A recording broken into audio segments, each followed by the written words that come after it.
Edifício Joelma. Conheça a tragédia que marcou o ano de 1974 e que acabou tornando o edifício como um dos lugares mais assombrados do Brasil. A tragédia do Edifício Joelma é um dos casos mais misteriosos e impactantes envolvendo prédios comerciais altos no Brasil. Até hoje, a tragédia é objeto de muita atenção e desperta muitas perguntas sobre o que realmente aconteceu e o que ainda persiste no local. O incêndio aconteceu em 1º de fevereiro de 1974 e é considerado um dos maiores incêndios na história do Brasil. Ainda hoje, deixa marcas profundas, incluindo um mistério envolvendo pessoas que morreram sem terem sido identificadas. Conheça mais sobre essa triste e curiosa tragédia que marcou a história do Brasil para sempre. A tragédia do Edifício Joelma ocorreu em 1º de fevereiro de 1974 e resultou em 187 mortos e 300 feridos. É considerada a segunda pior tragédia envolvendo um arranha-céu no mundo, perdendo apenas para o ataque às Torres Gêmeas do World Trade Center em Nova York, em 11 de setembro de 2001. Até hoje, o Edifício Joelma é lembrado pelas marcas do incêndio e há relatos de eventos sobrenaturais no local. O prédio foi construído pela construtora Joelma S.I.A. e foi inaugurado em 1972, com 25 andares. O incêndio ocorreu devido a um curto-circuito elétrico em um ar-condicionado no 12º andar. Infelizmente, não havia nenhuma medida de segurança em caso de incêndio, como saídas de emergência ou alarmes.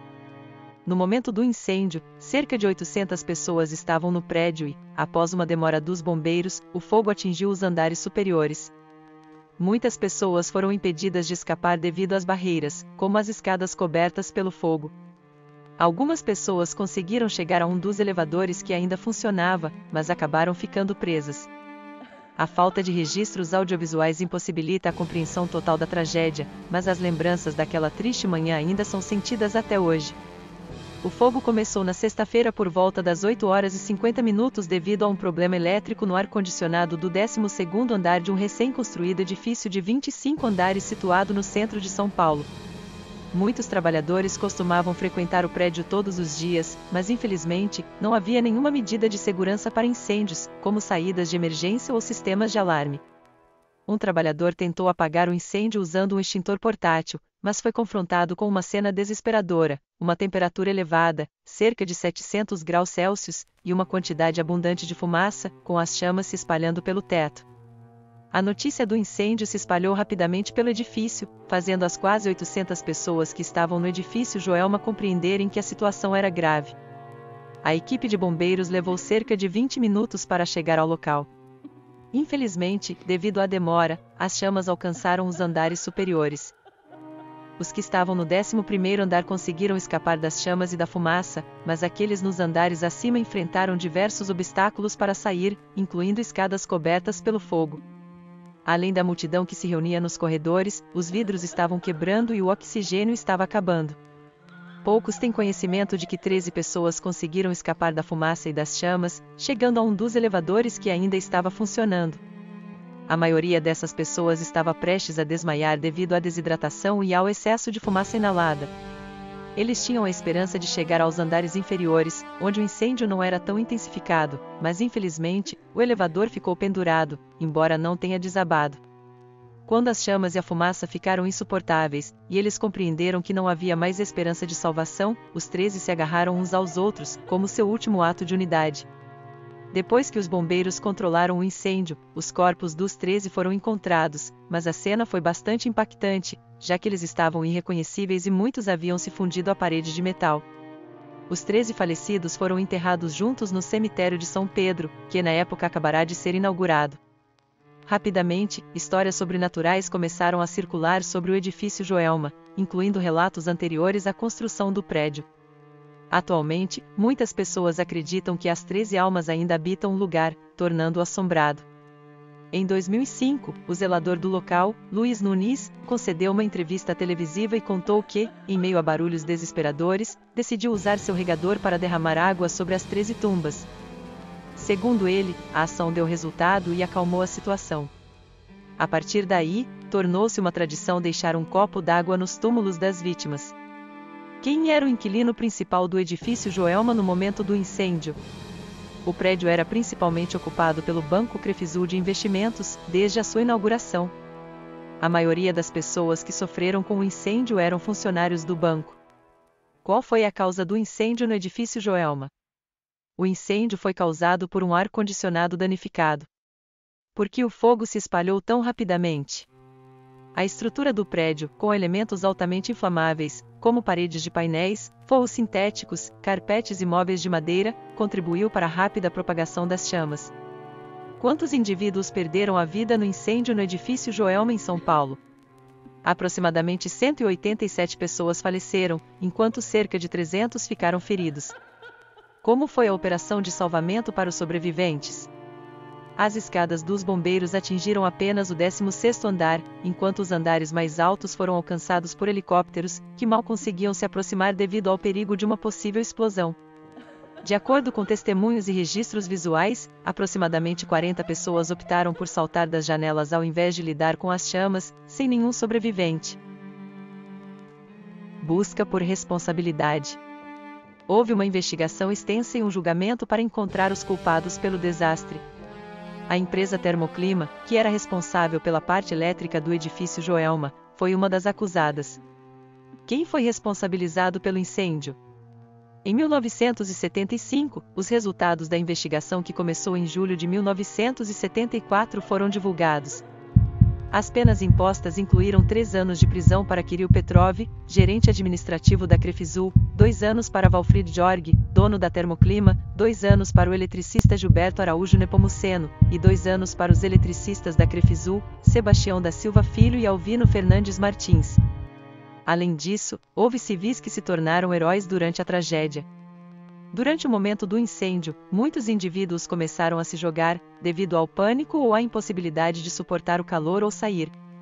Vários civis fizeram cartazes pedindo para as pessoas não se jogarem e se manterem calmos, oferecendo mais apoio. Contos assombrados envolvendo o edifício Joelma. Vamos discutir algumas das histórias sinistras relacionadas ao antigo edifício Joelma. Elas surgiram depois de relatos sobrenaturais. O crime do poço. A casa situava-se em uma área privilegiada em São Paulo, bem como compartilhava o bairro com o Teatro Municipal. Era uma localização aparentemente perfeita para estabelecer residência e viver. No entanto, um ato cruel iria marcar a área por muitos anos. Camargo vivia com sua mãe, Benedita Camargo, e suas 2 irmãs, Maria Antonieta e Cordélia. O jovem recém-formado em Química pela USP, Universidade de São Paulo, causava estranheza entre seus vizinhos devido ao seu comportamento incomum. As coisas pioraram em novembro de 1948, quando ele surpreendentemente avisou seus amigos, vizinhos e familiares que, durante uma viagem para o Paraná, o carro que transportava sua mãe e suas irmãs havia caído de um penhasco e que as 3 haviam falecido. Contudo, durante uma visita, o irmão de Paulo, Carlos, começou a suspeitar da história, pois Paulo sempre apresentava detalhes diferentes a cada vez que contava a mesma história.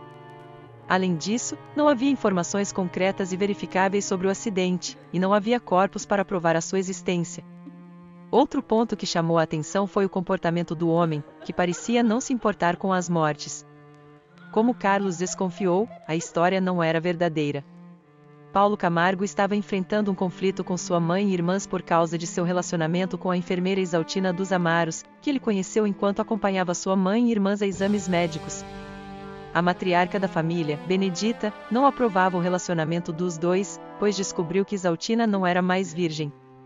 Apesar da oposição de sua mãe e irmãs, Paulo continuou com sua relação com a enfermeira. Foi a partir daí que o comportamento dele começou a mudar. Além de parecer deprimido e mais introvertido, Paulo começou a fazer perguntas estranhas aos seus colegas professores na faculdade, como quais materiais eram mais eficazes para decompor um corpo. Em seguida, ele contratou 2 funcionários e começou a construir um poço. Sua mãe ficou perplexa com a construção e não entendeu o motivo pelo qual o filho estava construindo isso. Quando o poço foi finalmente concluído, Paulo atirou em sua mãe e irmãs, matando-as a sangue frio. Os vizinhos não ouviram os disparos, pois Paulo havia realizado experimentos na faculdade para abafar o som dos tiros. Depois do crime, ele enrolou as 3 em mortalhas pretas, colocou capuzes em suas cabeças e as jogou no poço. 19 dias depois, a polícia foi investigar a casa de Paulo e ouviu piadas como: "Vocês acreditam que sou louco o suficiente para ter matado minha mãe e minhas irmãs e enterrado no meu quintal? Minha casa é toda sua." Sabendo que provavelmente seria descoberto naquele dia, Paulo não esperou ser desmascarado. Ele se trancou no banheiro e se matou com a mesma arma que usou para matar sua mãe e suas irmãs, tirou a própria vida com um tiro no peito. O supervisor do cemitério São Pedro, Luiz Nunes, não foi o único a ter encontrado fenômenos sobrenaturais relacionados ao terreno. Em 2004, um monge budista foi convocado pelo time do prefeito, que declarou que só entraria no prédio renomeado como Edifício Praça da Bandeira na década de 2000, se fosse purificado. Após a purificação, o monge contou à TV Globo que não foi capaz de acalmar os espíritos que habitavam o local. De acordo com testemunhas que trabalham no prédio, os eventos sobrenaturais mais frequentes são os sussurros e gritos de dor que perseguem os funcionários, bem como os faróis dos carros que piscam incansavelmente no estacionamento. O prédio, anteriormente conhecido como Edifício Joelma, é conhecido por sua história perturbadora, incluindo um incêndio devastador e pelo menos um crime chocante. Devido a isso, é considerado um dos lugares mais curiosos e assustadores do Brasil e é considerado o prédio mais mal-assombrado do país. Na verdade, a história foi transformada em um filme em 1979. Dirigido por Clary Cunha, Joelma, 23º andar é baseado em escritos de Chico Xavier, que teria psicografado cartas de uma das vítimas. Obrigado por ter assistido o vídeo até o fim. Se gostou do vídeo, deixe o seu like e inscreva-se no canal Olá Daniel, marque o sino das notificações para ser avisado de novos vídeos, que com certeza virão com novos mistérios. E até o próximo vídeo.